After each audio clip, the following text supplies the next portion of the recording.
Bask in his light and let it be. Let go, don't stress, and just be free. Beyond the darkness you will. All right, I think that starts it. Good morning, everybody. Good morning. This is our fifth and final session on budgeting using the YNAB tool, and it's been such a blessing. These discussions have really helped me, and I pray that they've helped you. Let's start with the word. Let's start with the foundation of the word. What's the Old Testament scripture? What's our Old Testament key scripture? Proverbs chapter 6, verses 5 through 8. And it reads as follows. Deliver thyself as a roe from the hand of the hunter, and as a bird from the hand of the fowler. Go to the ant, thou sluggard. Consider her ways and be wise, which having no guide, overseer, or ruler, provideth her meat in the summer, and gathereth her food in the harvest. All right. And now our New Testament scripture. The New Testament scripture comes from 1 Corinthians chapter 16, verse 2. Upon the first day of the week, let every one of you lay by him in store, as God hath prospered him, that there be no gatherings when I come. So we have the Old Testament and we have the New Testament. Old Testament encouraging us to get out of debt quickly, encouraging us to store away goods for when the hardship comes, and then the New Testament saying, again, to have an accounting for our money so that when he comes, it was Paul in this case, but it could be anything or anyone that comes in need, so that when they come, you have provision. In order to do that, though, we have to get to the point where we are financially free, because we have learned and we have discussed that we're not trying to give from our poverty. We are looking to give from our abundance. To give a graphic representation of this, we did a couple things, but one I want to focus on right now is on Mary and Marco. Mary and Marco. This is our beloved couple. And by way of review, if we recall, Mary's doing pretty good with her finances. It's not quite perhaps where she should be. She's not necessarily thriving, but hey man, homegirl is doing good. Detroit homegirl is doing good. I wonder who Mary is based on. And then, as typical is the case, Mary meets old Marco.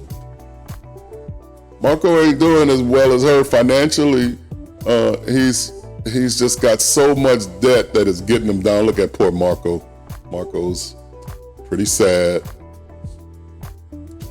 And then when they come together, their financial picture, it's not like when you come together and one is doing well financially and one is struggling financially. It's not like when you come together, then all of a sudden it's gonna be peaches and roses. This is instructive for all couples, but especially for new couples, in that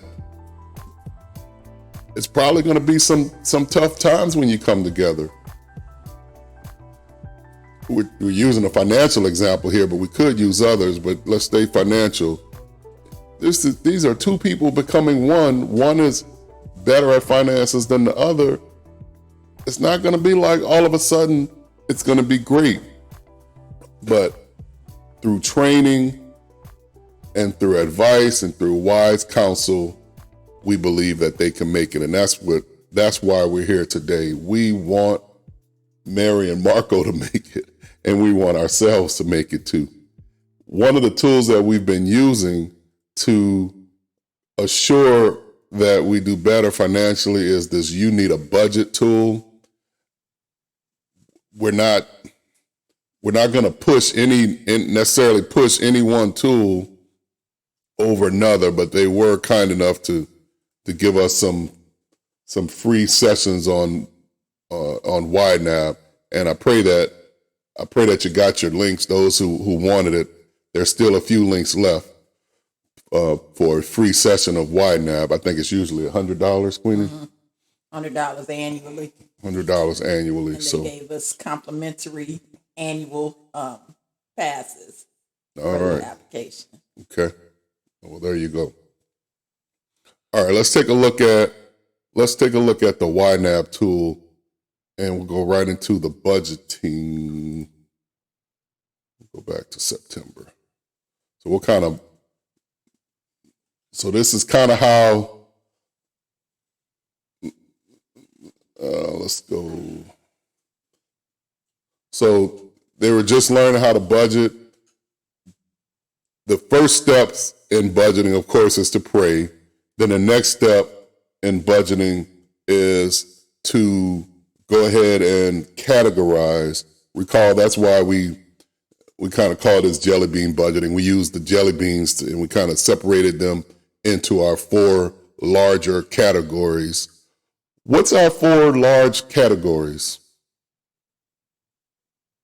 What goes out once comes in?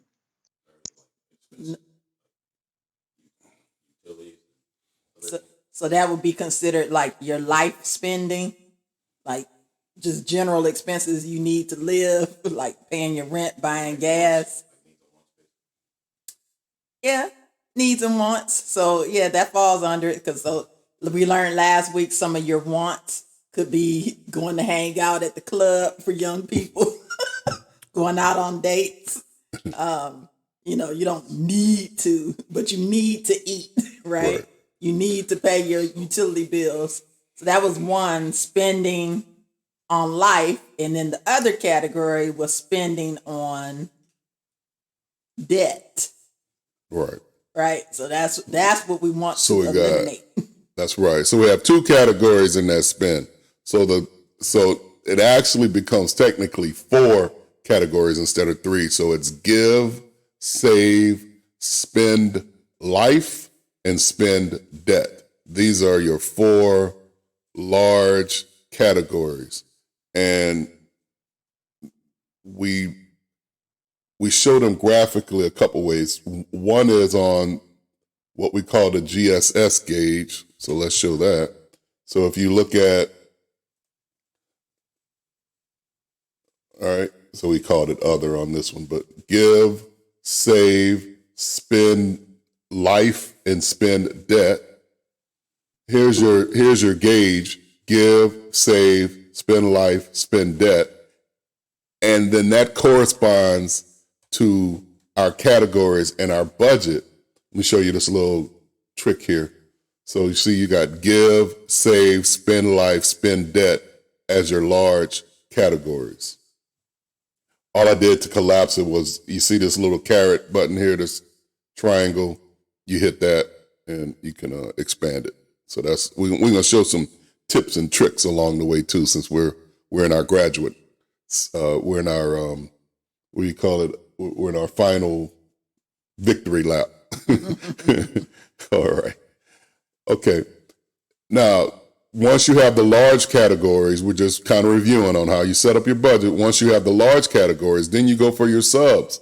So what are the subcategories under giving? What are the subcategories under saving? Spend life and spend debt and so on. And then you take your best shot at that. So, and then once you have your categorization done, then you must go and link your bank account. Remember, we talked about how to link your bank account. You come in here and you would say, where is it? Here's all accounts. And, add account. Add account, and you have a choice. Either you're going to add a linked account or an unlinked account. You would check linked account and then go through and pick. All right, we already talked about that. This is just a review, so we're not gonna deep dive, but we are going to review.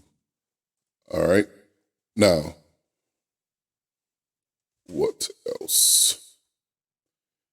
Okay, so now we've gone ahead and linked our accounts. The next thing to do is just to spend, I guess, almost like yellow light, right? I mean, I wouldn't be like red light, like you're all tense and pensive. But I would say we kind of, you cautiously spend the way you've been spending, but you're not necessarily putting restraints or constraints on your spending, because you want to baseline your spending for a couple months. Then once you baseline your spending for a couple months, then you can take a look at your budget, where you are. So, I mean, you can see the categories of where they were spent. Here's by way of review again. You come into this all money assigned category up here, and you can see that, for instance, the inflow, they made $37.25 for September, and then you can come down here and see that they spent $4,026. So they spent $4,026 on $37.25 of income. So they're nosediving. It's just to take a note. And then they spent again in August, and then they took a look at, okay, we got the same $37.25 coming in, and $41.90 went out.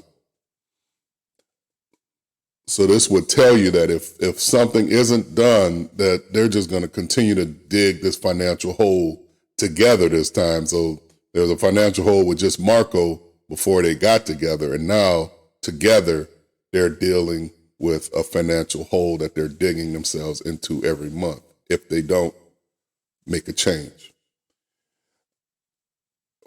When you think about finances, just like in a business, you think about how do we change our income statement? How do we change our cash flow for the better? There's three things that we can do. There's three things that we can do to change our what's called an income statement or our cash flow, or a statement of cash flows. One, you can spend less. Two, you can make more money.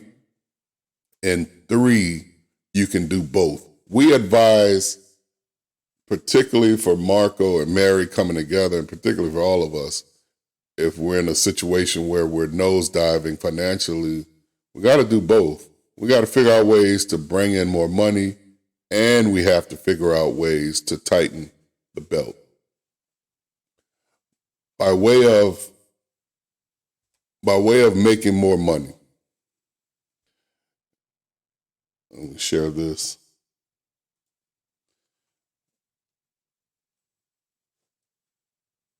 So we call them side hustles, extra job, part-time jobs, whatever, what have you. But you take a look at this. This is and we'll put links to the YouTube video here. These are 50 legal ways to make more money. I'll just highlight a couple of them.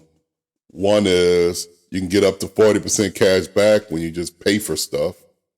Got this website called Rakuten. So every online store you shop, you can get up to 40% cash back every time you buy. There's something. $200 in free stock from a certain app. Then I want to get to This was an interesting one. Earn $300 a month for extra space. So it's like renting out some space that you have in your home. Maybe you have a garage that's empty. So people will pay to store things in your garage. You can get paid for your opinion. Yep. You can get paid for your opinion, right? So you can do these surveys and people will pay you for that. Here's one, delivering food. Earn up to $25. You all know you got the Uber Eats and what's the other one? DoorDash and all that. And not only do they get a salary, but we tip them I think they get tipped pretty well on those things too. Mm-hmm. So, all right. So that's some ways to make some extra cash. Now, what else do we want to talk about? Well, let's just go into it. All right. All right. Now, so this is where they were for October, and Mary and Marco, they took our class, they took it all to heart, and now look at their November. Let's look at some differences from November. One huge thing that you see in November is the amount of cash that they have coming in. So they did something different here. So instead of that $37.50 number, now they're at $58.15 in cash flow. So that's something different. That's worth checking out. So let's look at that. So if we go to all accounts, and then we look at, and then we got this already separated by date. So let's look at what's going on with them in November. Let's see. All right, we knew that they had the Blue Sky Airlines payroll check. We talked about that before. Oh, they started delivering food too. So look at them. So they got an inflow of $875 a month for delivering some food. There's also a hustle that you can do where you can be a search engine cleaner like Google and Yahoo. A lot of times those search engines are not up to snuff, and there's a training program where they'll actually train you on how to fix some of the errors.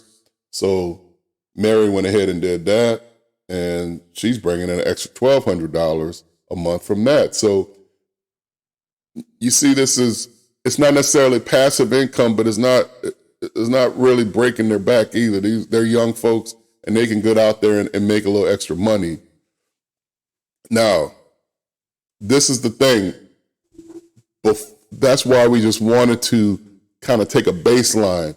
It doesn't make any sense to go out there and make extra money so that you can spend more, you can continue to spend frivolously. That's not why they're making extra money. They're making extra money so that they can dig themselves out of the hole that they've dug themselves into. So let's look at some evidence of that. Evidence of that would be something I would look for, particularly when someone has debt. And what I want to see is, okay, are you paying the minimum amount on the credit cards, or are you paying extra by using something that we call the debt snowball? And we'll show you that in a second. But I just want to look, okay, it's kind of like crime scene investigators. Okay, let's kind of investigate their spending in November. I would like to see something different in this credit card spending. All right, so look at this Capital One Visa. They're at $233, but what were they at last time? Let's do it by payee. And then we look at Capital One. Why Capital One isn't? No, it's doing.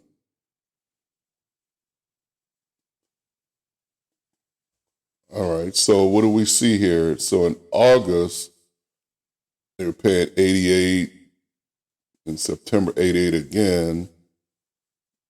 And in October, they paid $145, but a lot of that was trapped into some fees that they paid for late payment. And then let's look at, now they're up to $233 for their Capital One. So that would tell me either they did something drastic in their spending with this credit card, or perhaps they're on what's called the budget snowball. So let me show you this one. This is our actual budget snowball that we used back in the day.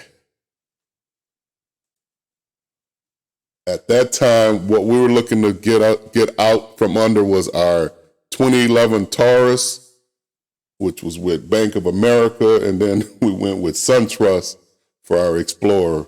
Neither of those cars do we have anymore, but at that time, the minimum payment, well, let me back up. I'm getting into the weeds first. First of all, let me kind of explain what the snowball, what the purpose of the debt snowball is.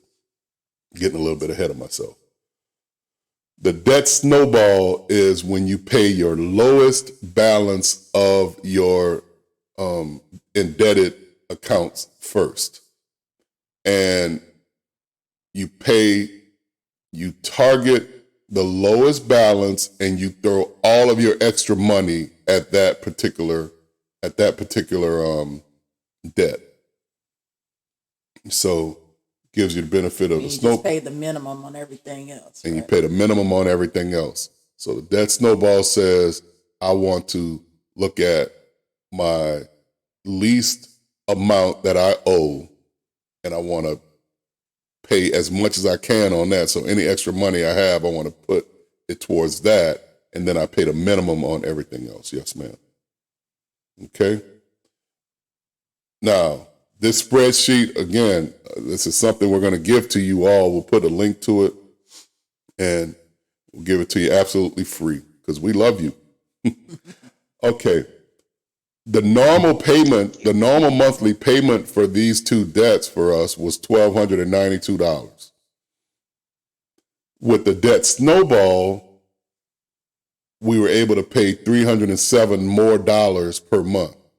Now, that may or may not sound like a lot of money to you, I don't know, but what it does financially is huge because, okay, if you just look at it, let's look at it numerically. I'm going to change this to, look at this, keep your eyes here, okay? And I'm going to change this to 0, that we're not doing any extra payments. This is the month that we would have this paid off. When did we start? Balance date 12/31/12. All right. So with these extra payments, you would have all your debt paid off by November of 2014 in this case. And you started in 2012. Now I'm going to take this to 0. I'm going to take the bottom one to 0, I think. Now, if you have no extra monthly payments, then that means you would add 2 more years of debt payments. You see that? I'm going to back up here. Keep your eyes right here on these dates. See how these things change. I'm going to go back to the $1,600 monthly payment. Oh, I shouldn't have did. You should do this one, right?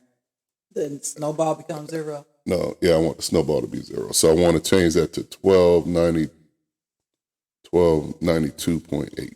All right. Too low. So if I just paid the minimum, it would add a year to that payoff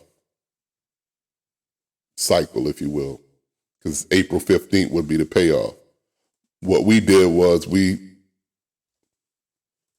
did a monthly payment of $1,600, so that meant we had a chance to pay everything off by November of 2014. You see that?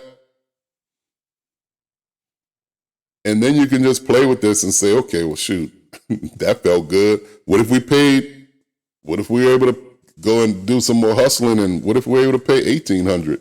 What would that do? Man, instead of November of 2014, you could pay it off in August of 2014. You see that? And then what does that look like as far as what does that look like as far as let's see here. What does it look like as far as the charting? All right, here you got the snowball chart. And you see that? Here's the B of A, the Taurus. Since we're putting all the extra money for it towards the Taurus first, then once we finish with that, now we're able to put that extra money towards the Explorer debt in this case. And then you just see that snowball effect. Boom, boom, boom, boom, boom, and it goes down like that. You see that? That's the debt snowball. And again, we'll give this to you. We'll give all of this to you. All right, okay. Something's lighting up over here. We must have a lot of questions or something. Oh, got it. All right. I know that may be new for some of you. Any questions about that debt snowball? No, it makes sense. Again, go ahead and summarize it one more time, Queen. You used to like this debt snowball.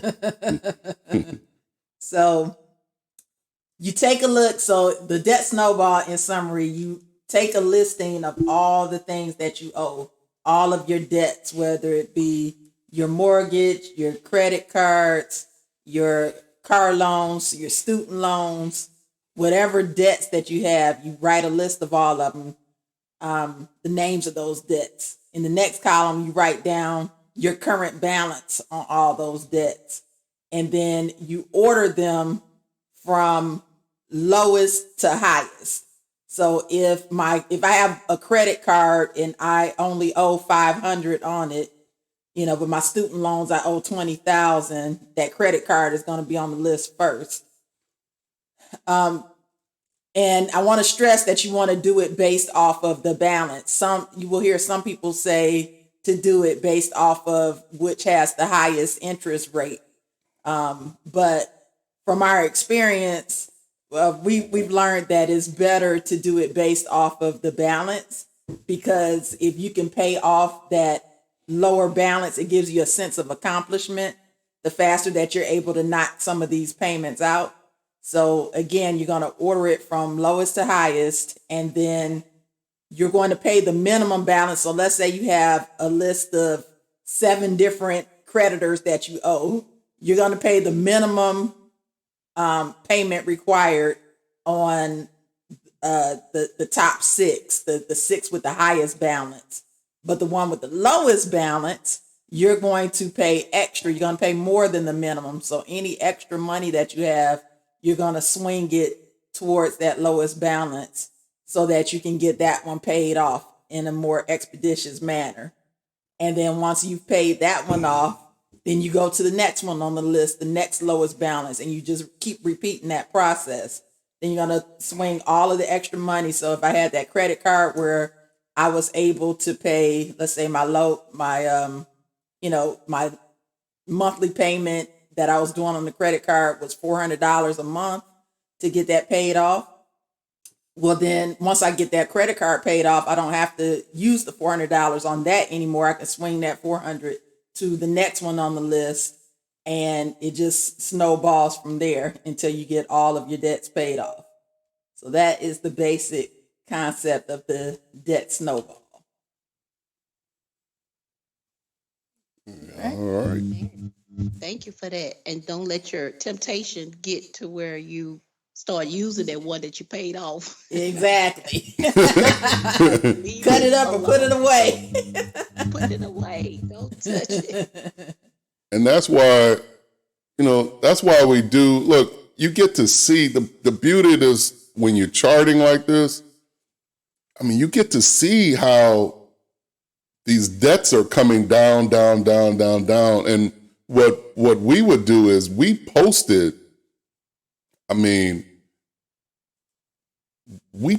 this stuff up around the house so that everybody gets involved with it, so that everybody can see, look, this is what we as a family are going after. We call this the young family debt snowball. We're all driving towards this.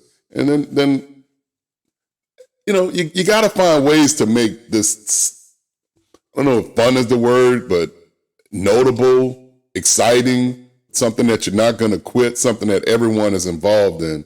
And then you're encouraged. And then even the young ones, I mean, the Boops we would take them along with these journeys too. One of the, by way of, I'll let Queenie explain this one again, but, Queenie, talk about just talking about debt tools that we use. Talk about the mortgage burn off. So one of the tools that we used was a mortgage debt puzzle where Carlos had taken a picture of our house, the front of the house from the outside. And at the time, I think we still owed around $250,000 on the mortgage. And he sent it to an online company that could transform it into a puzzle. And they created like a puzzle for us of our home with 250 pieces to the puzzle. And the goal for us was to build out our home using this puzzle. And so since we owed about $250,000, each puzzle piece represented about $1,000 that we owed on the mortgage. And so every month we would, as we paid down our mortgage, we would start to fill in this puzzle. And at the beginning, it was very telling because we had been in the home for a couple of years at that point, and we still had not paid off enough to even form the frame of the puzzle. Most of the time when you build a puzzle, you start off building the frame or the edges, and then you start filling the insides of the puzzle. We had not even put down enough on the principle to fill out the frame of the puzzle. And it was just very telling because it just highlighted that the vast majority of our monthly payments were going towards interest and not towards our principal. And it was at that point that we really decided to accelerate. We did that debt snowball after we had paid off our cars. We did the debt snowball on the mortgage. And at one point we were even tripling the payments, like whatever the mortgage, the principal was for the month, we would triple that just to accelerate the payment and get it down quicker. And so we would involve the kids in it, every month, every other month, we would come together, fill in the pieces of the puzzle, let them put the puzzle together so they could see how much of they could visually see how much of the house that we owned at that point, how much we had paid off at that point in time. So that was one of the tools that we used. Yep. So again, it's a family affair. Everyone needs to be involved in it because everyone was involved in the debt making. So everybody needs to be involved in the getting rid of the debt, and we need to make it as fun as possible. So that's why we did the puzzle games, and we came together, and we would have cocoa or whatever. I mean, just make these meetings fun, y'all. All right, back to the monitor. Back to the monitor that shows the budgeting. All right, so we broke that down. So clearly they're using that debt snowball. They're going after this Capital One Visa first, and then next they're probably going to go after their student loans. All right, Verl, you had asked a question before about, categorization. So I got a few ways to categorize these things. It was so fun. I went to our group on Facebook, and folks kind of chimed in and gave us some advice. So thanks for that discussion point, Verl. One way here on all accounts, you can flag accounts that you want to take a look at, right? So let's say we're in this debt snowball. I really want to take a look at this Capital One Visa account. You can flag it. Make it whatever color you want, and then you can sort your ledger by the flagged accounts such that the flagged accounts come up first. You see that? Or another way you could do it is, what if you just want to look at your largest outflows? You can do that. You can just say, I want to look at the money that's going out by spend, the highest amount like that. And I just hit the outflow button and it categorized it like that. Another way to flag is in your budget. This one was a lot of fun, bro. So thanks for that. Thanks for that. So let's say you want to come in here. I'm going to do another one. Let's say, all right, this fuel for car. Let's say we want to take a look at this one. You come in here and you press the Windows button and the period, and then it pops up these, you got all the emojis you want to ever use in life.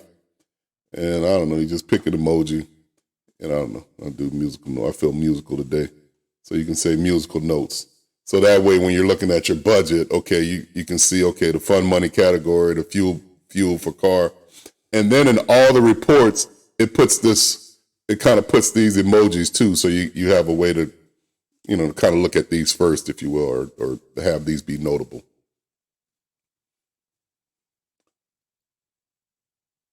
Something else I want us to take note. So let's look at we kept the assignment the way it was. They did some changes in their life though, right? So they brought in extra money. And one thing that's going to change when you go and get these extra hustles, you're going to pay more by way of income tax. So they were used to paying $565. Now they're paying more in income tax. Again, I'm not really concerned about that because the amount of money that we're bringing in far outweighs the taxes that we're spending.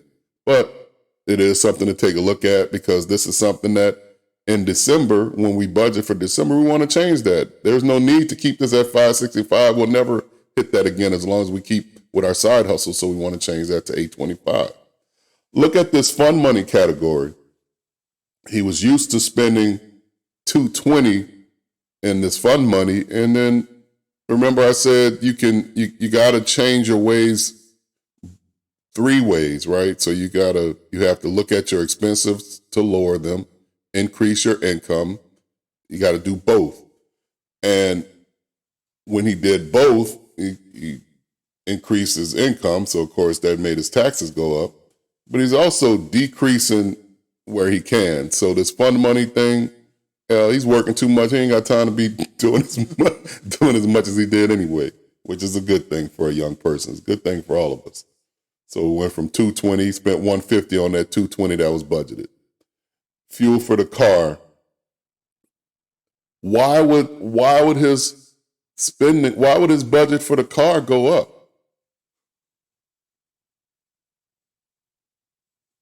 He got those side hustles. He got those side hustles. So we would right. So we would expect that to go up, and we just have to make a business decision. Is this going up? Is this $100 increase worth the extra almost $1,000? I think that they're getting a month. How much is it a month? Hold on, let me make sure. Let's see. Let's look at all accounts, and then let's look at inflow, I guess. Inflow. So you got 12. Shoot, you have almost, that's that 8 and 12 is 2 plus a little more. You got almost $2,100. So would you pay, would you pay an extra 100? So that's what you ask yourself, right? Would you pay an extra 260 plus 300 to get 2,000? I'd take that bet. So that's a business decision there. When you look at the groceries, I wouldn't, I'm okay with the grocery budget going up and moving around more, so the budget isn't to constrain you, it's actually to cause you to have more liberty. So spend a little bit more. I'm not really worried about that. What I'm happy for is you look at this dining out part on $85, they're spending less. On the going out, we got that, we got the happy face emoticon. On the $220 that they were used to spending, now they're at $75. They ain't got time to be going out. They're working. Good for them. Ain't got time to be sitting around playing video games. On a $40 budget, he spent $0. You see that? There's some changes that's happening in their habits. And big changes on this credit card. We're not concerned about overspent on this credit card, because the reason why it's overspent is because they're doing the debt snowball, and they're paying more into the principal so that they can get out of debt. Now, so in November, the activity preceded the budget, and that's okay. The activities change. Now for December, we want to make sure that our new budget reflects our new way of life. So you see now you're going to budget based on what was spent last month. You got this auto assign here. You don't want to budget based on what was assigned last month. You want to budget based on, now that you have a better spending habit, you want to set your budget based on what was spent last month. We already did it. That's why it's not going to do it now. And so let's look at some key categories. Look at that credit card spending. It used to be $87. Now it's $233 to reflect the budget snowball. Let's look at one more. Let's look at this dining out. That's one thing. I know Queenie and Jalita, y'all are hard on them on this. Let's look at the going out and dating. Let's look at the finger popping one, right? So it was $75. It was $220 budgeted before, and now they're finding they don't need that much money for going out. So now it's $75. Some other things to look at by way of just kind of tips and tricks. Look up here and let's look in August. In August on 3725. October. I'm sorry, October. On October, on 3725 of income, they spent out, I got something checked off. I don't want anything checked off. What do I have? Yeah, going out. On 3725, they spent $41.90. Then in November, they got better. In November, on 5815 of cash flow of income, where is it?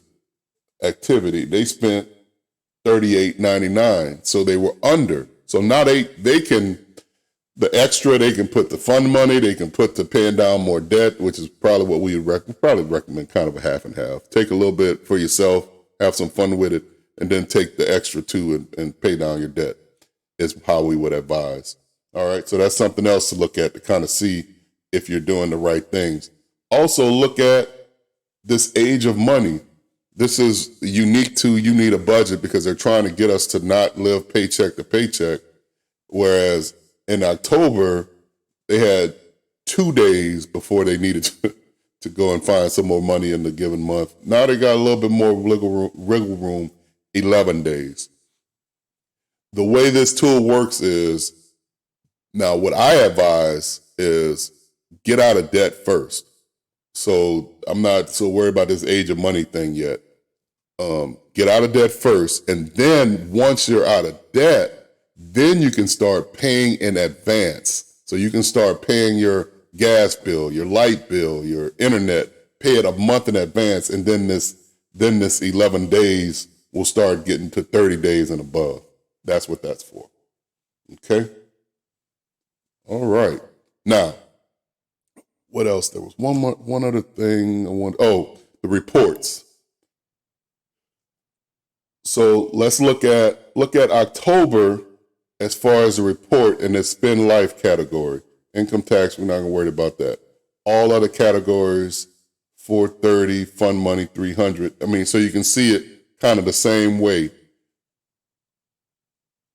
And how did that change? So let's look at November. What were the changes that were made? All right. So you look at,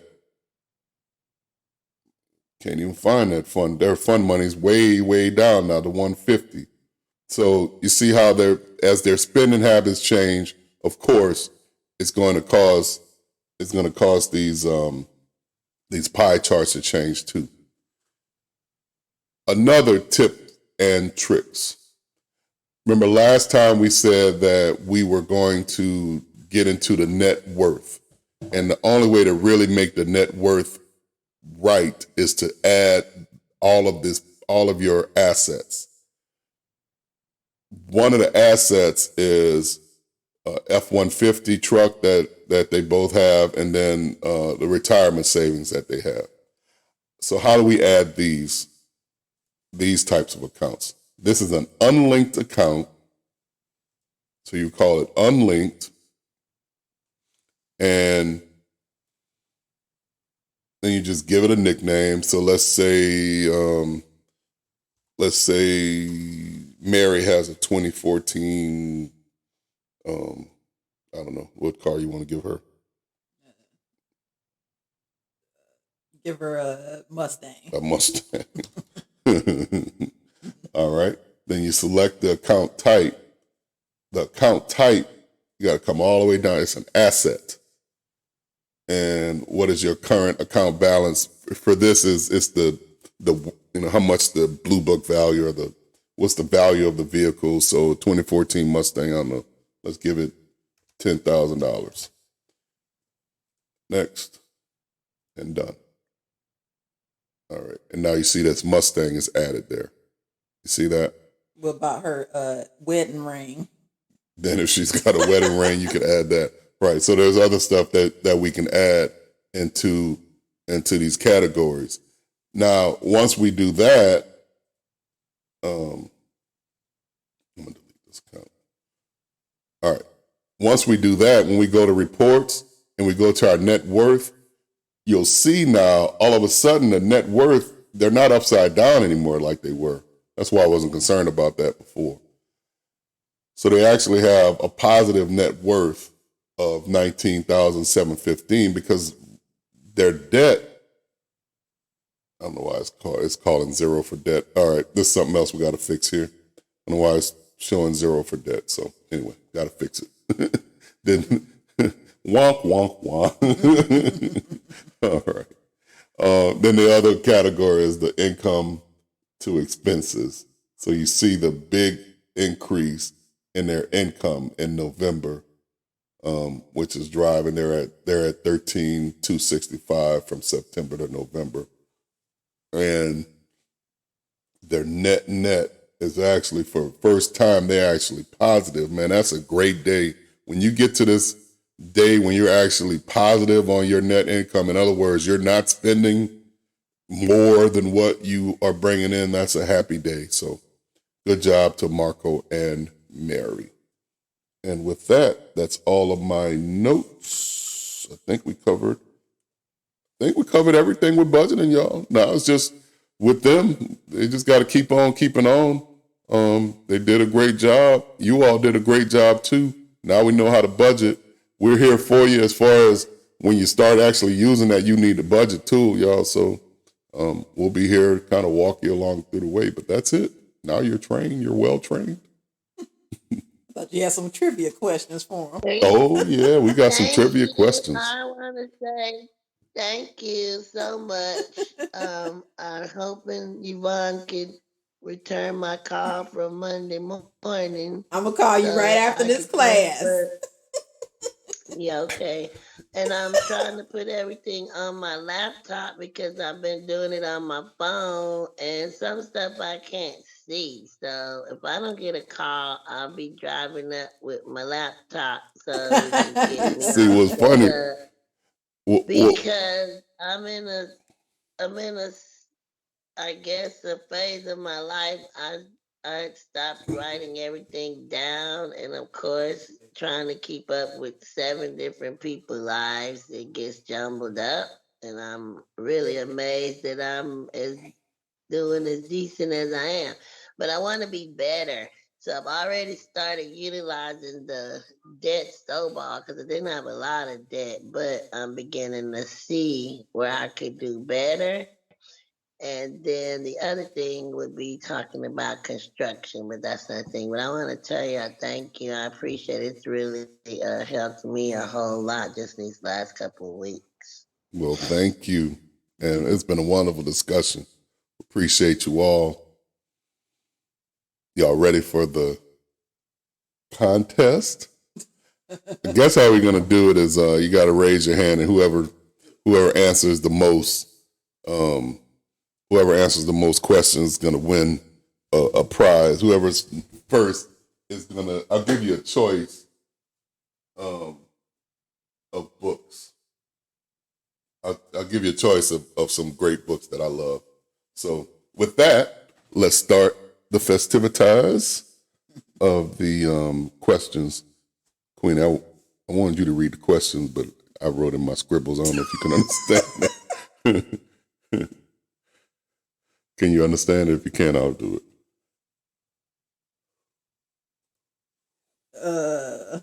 I think I can read it. You're going to have to correct me if I get it wrong. All right. First question. In YNAB, you need a budget. What section is like grandma's yellow steno pad? I'm even bring it up for y'all. And that. So once again, in YNAB, in the YNAB app, what section is like grandma's yellow steno pad? All right, Von's got her hand up. All right, Von. I was gonna say miscellaneous, but you talking about the steno pad that she writes everything down on? Yeah. Okay, that's the first section. I can't see it, where you add all your accounts and payments and stuff and put your income. What do you say? All right, we'll give it to you. It's called all, in YNAB it's called all accounts, but that's right. It's the one where you have all of your accounts and payments. Another word for it is your ledger. All right. That's it, ledger. All right. All right, next question. All right, Von, you get 1 point. We're going to try to get to all questions. I think we got 7 questions to get to. Why is it important to budget?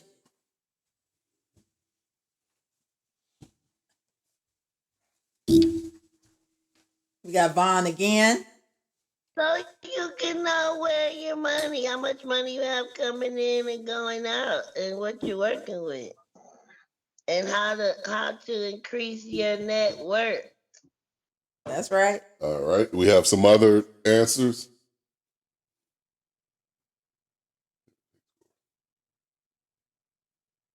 All right. Jeanette and Vince. It's biblical. You got some biblical reasons Yep. why. Okay. Any other answers? Why is it important to budget?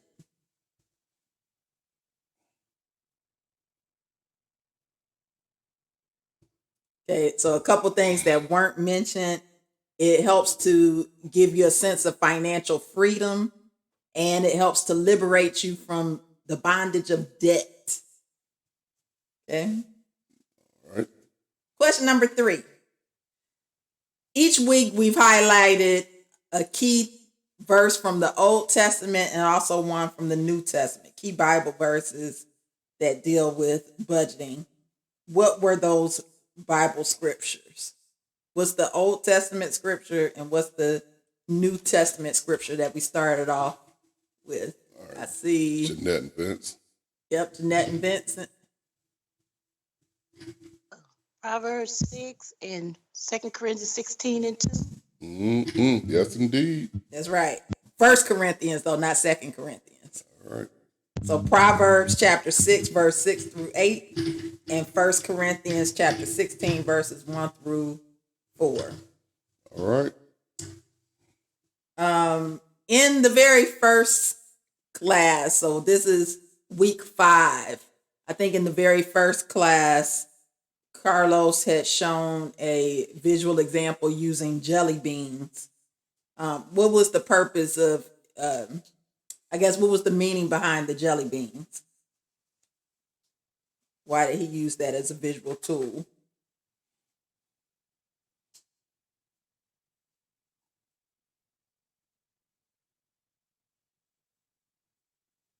To give, I see Lisa and Verlin's hand raised. Take a stab at it so you can visually see where your money is going and kind of gauge, hey, this particular category is larger than this category. Yep. It's basically a categorization tool to help you separate your money into different buckets. It's very All right. good. Jeanette and Vince, y'all had something else to say on it?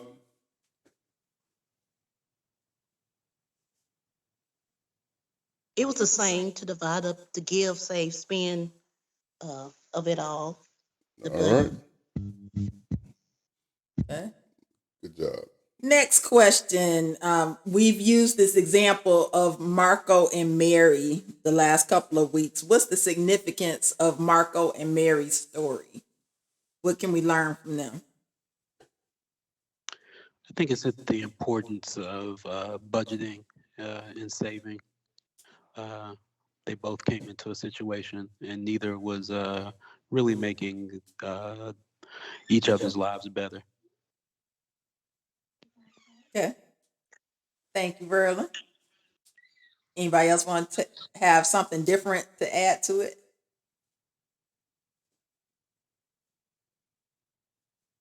Go ahead, Jeanette and Vincent.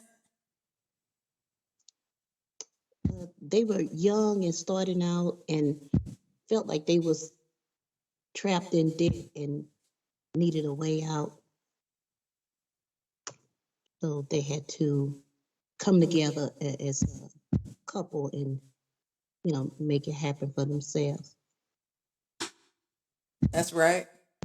And then we also learned from them the importance of increasing your income while at the same time decreasing your spending. We saw today how they were able to get the additional side hustles to increase their income and how they started to change their financial trajectory by doing that, as well as decreasing their spending and by having the budgeting meetings so that they can assess their progress throughout this journey. All right, 2 more questions. Let's see. What are the first 3 steps to budgeting?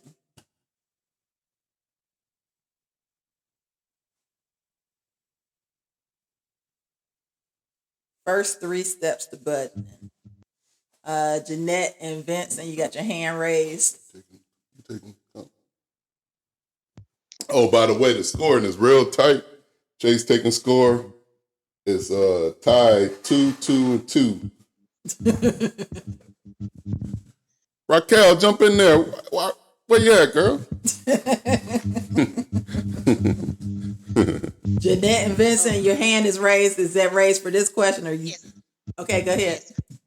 To know the first step, to know what do you have, what all your debt is, and what income you have coming in, and what income you have going out, and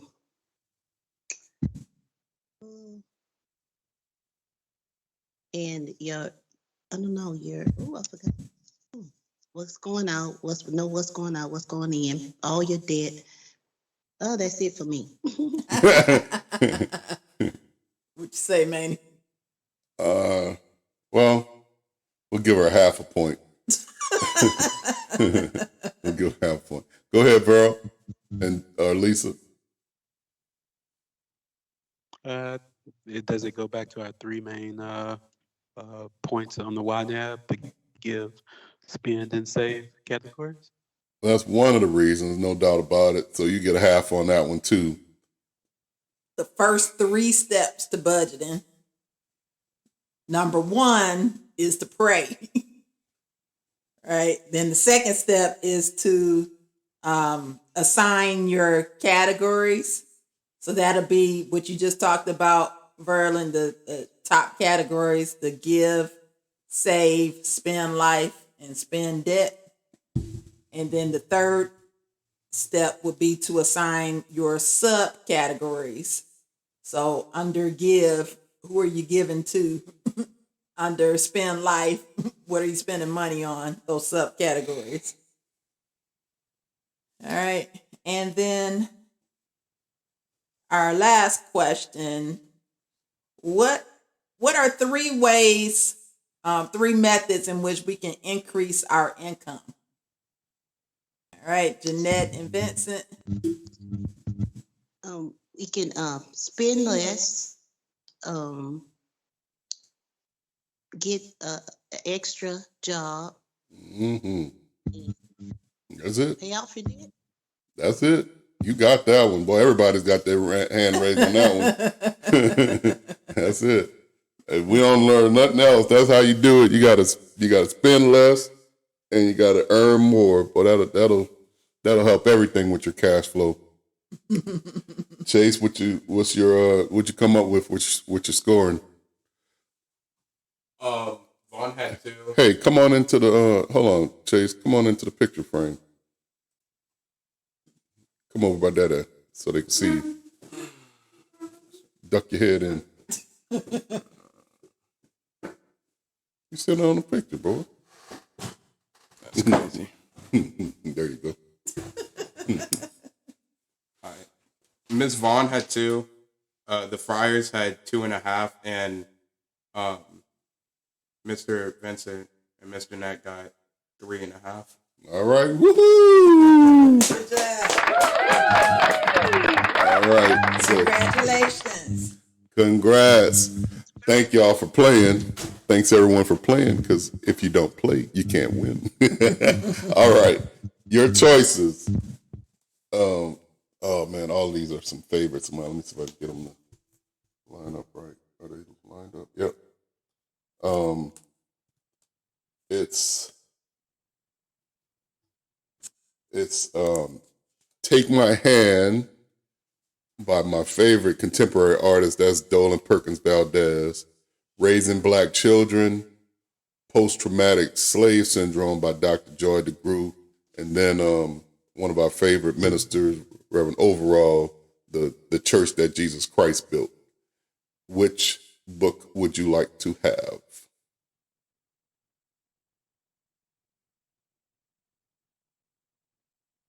I guess, Jeanette, you get to pick. Oh, okay.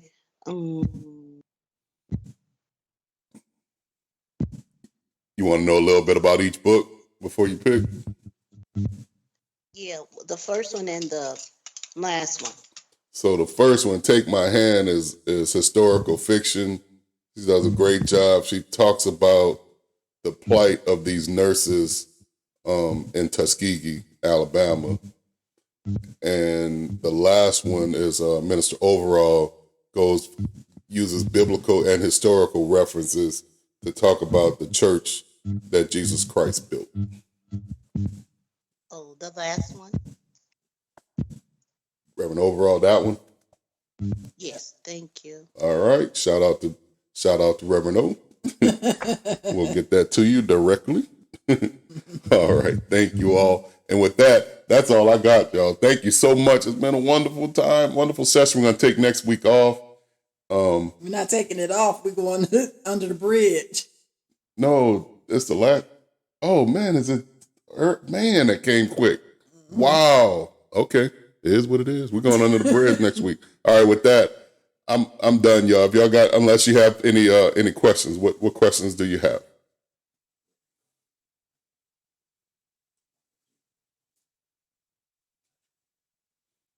All right, I'm going. All right, everybody. So thank you all for participating. As I mentioned, we will be going under the bridge next week. This is going to be our holiday giveaway, so we want to do it a little bit bigger. Let's see. Do I have my dates right? Let me make sure. Just look at my calendar right quick.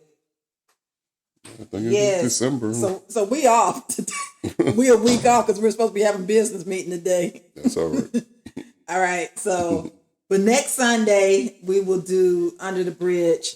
A couple weeks ago when we did the Under the Bridge at the beginning of this month, I had sent you some pictures of some of the people that we were able to bless, as well as some of their requests. We really want to take it up a notch since it's the holidays. So some of the things I had in mind, like several of them have requested some sleeping bags and comforters because it's starting to get cold outside. So we want to bless them with that. We also want to bless them with some gym shoes and some jackets. And I would really like to take them something kind of warm to eat that morning, even if it's something as simple as a kolache, something that's not, prepackaged or come in a prepared box, something fresh, some fresh food. So we encourage you to join us. 8 o'clock, same spot as we always go to. I'll send out the address. We also encourage you, if you cannot join us, please consider sending a donation to Lighthouse Ministries so we can have the resources to pay for these things as we want to step it up a notch this time. And just thank you for your continued support. With that, does anybody have any prayer requests or testimonies?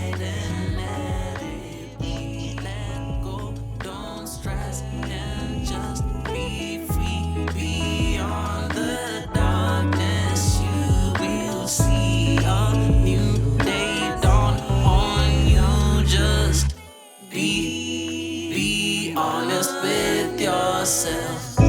Be honest with yours and be honest with him. Just be free. Be free. Bask in his light and let it be. Let go, don't stress and just be free. Beyond the darkness, you will see a new day dawn on you. Just